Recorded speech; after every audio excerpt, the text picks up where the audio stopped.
Mr. President, halos isang linggo na matapos ang habulan at barilan dito sa Senado.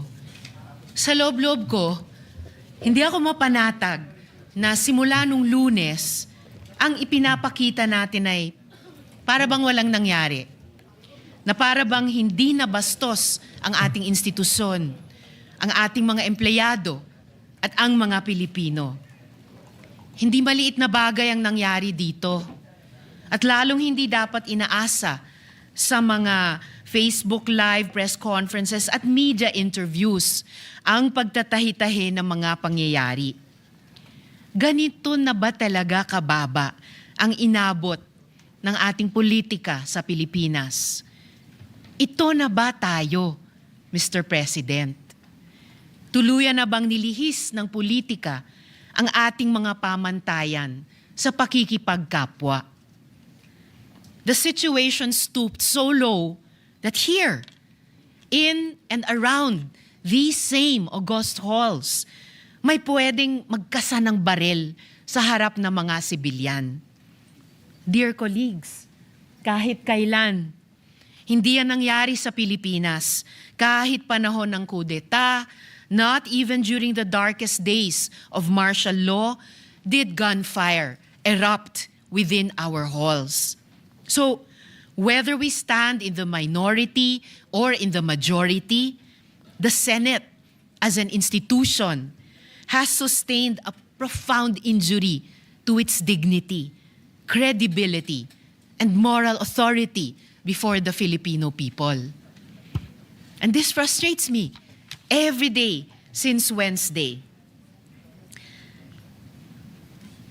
including in the context of initial findings from the investigation conducted by the Department of Justice, the Department of the Interior and Local Government, and the Philippine National Police, beginning to reveal various points. Patuloy pa rin ang investigasyon, Mr. President, at dapat lang. But still, this needs to be said. Kapag may nagpaputok ng barel, right here in the people's house, kapag naghasik ka ng takot sa mga empleyado, sa media, sa security personnel, at sa mga sibilyan, kapag may natroma dahil sa karahasan at umuuwing nanginginig at hindi mapakali sa sariling bahay, lampas na ito sa isyu ng pamumulitika. Pambabastos na yan at pang-aabuso sa lahat-lahat ng ipinagkatiwala sa Senado bilang mga lingkod bayan. As we all know, democracy has always made room for disagreement. But, dear colleagues, hindi na ito political disagreement. Hindi na ito issue ng kampihan. What should trouble us is the manner by which this agreement is being settled, which reflects a broader national discourse that has become more coarse and unforgiving. When aggression is normalized and humiliation is treated as political currency. We cannot have a culture that proudly treats fellow Filipinos as enemies to be defeated, all in the name of clout. Yung mga pagbabanta, pambibintang, pananakit ng damdamin, hindi yan ang dapat ginagawang sukatan ng tapang. Kahit magkakatunggali sa politika, hindi tayo dapat ganyan sa isa't isa, lalo na dito sa Senado. Hindi ito tahanan ng ganyang kababang uri ng politika. Ngayon, higit sa kailanman, dapat manaig ang ating pagka-Pilipino. I refuse to believe na tayong mga Pilipino ay mga bulag na sumusunod sa sino mang politiko.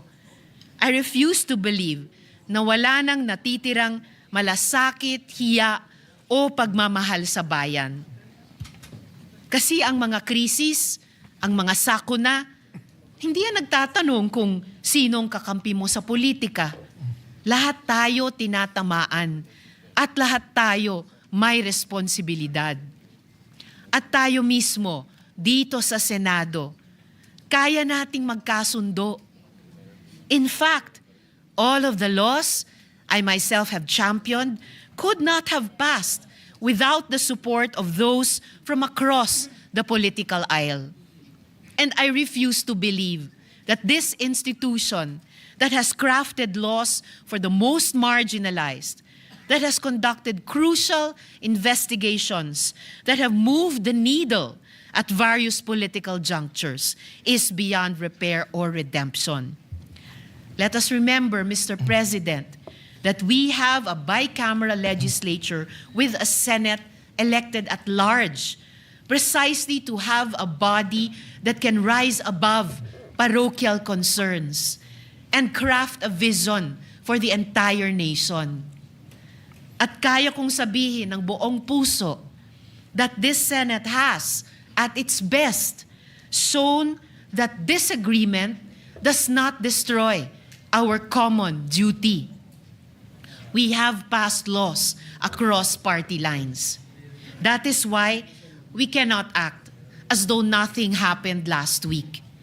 Alam natin ang tama at mali. Alam natin kapag sumosobra na. And this is what our country needs from us now. For the Senate, in this difficult hour, to reflect the best of our people. May we prove worthy of the trust that our people have placed in us. Marami pong salamat sa inyo at sa lahat, Mr. President.